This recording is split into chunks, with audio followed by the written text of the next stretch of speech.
DSC short 288 కింది వాటిలో ఏది బహుముఖ ఫలకం పాలీహెడ్రన్ కాదు అని అంటున్నాడు. అంటే కానిదేదో మనం చూడాలి.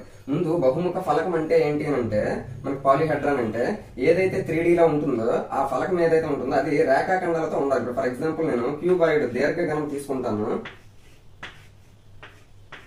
వాటి తాలూకా అంచులు ఏవైతే ఉన్నాయో అవన్నీ కూడా రేఖాఖండాలతోనే ఉండాలి, అంతేగాని వక్రంగా ఉండకూడదు. వక్రంగా ఉంటే అది బహుముఖ ఫలకం అనేది అవ్వదు. ఇక్కడ మనకి అన్ని చూస్తే అంచులన్నీ కూడా ఎలా ఉన్నాయి, మనకి రేఖాఖండాలుగానే ఉన్నాయి. కాబట్టి దీర్ఘగణం కూడా మనకి ఏమవుతుందంటే బహుముఖ ఫలకం పాలీహెడ్రన్ అవుతుంది. ఇప్పుడు చూడండి, పట్టకం ఉంది. పట్టకం కూడా మనకి ఏమవుతుందంటే పాలీహెడ్రన్. అది ఏ విధంగా ఉంటుందంటే పట్టకము ఈ విధంగా ఉంటుంది, అన్ని కూడా రేఖాఖండాలతో ఉంటుంది. కాబట్టి పట్టకం మనకి ఏమవుతుంది పాలీహెడ్రన్. పిరమిడ్ చూడండి, పిరమిడ్ ఏ విధంగా ఉంటుంది అంటే ఈ విధంగా అన్ని రేఖాఖండాలతో ఉంటుంది. పిరమిడ్ కూడా మనకి పాలీహెడ్రన్. గణం కూడా మనకి గణమన్న దీర్ఘగణం ఇంచుమించు ఒకేలా ఉంటాయి కాబట్టి అది కూడా మనకి రేఖాఖండాలతో ఏర్పడుతుంది. కాబట్టి గణం కూడా బహుముఖ ఫలకమే. కానీ ఇది ఏదంటే సిలిండర్, స్తూపం అవుతుంది.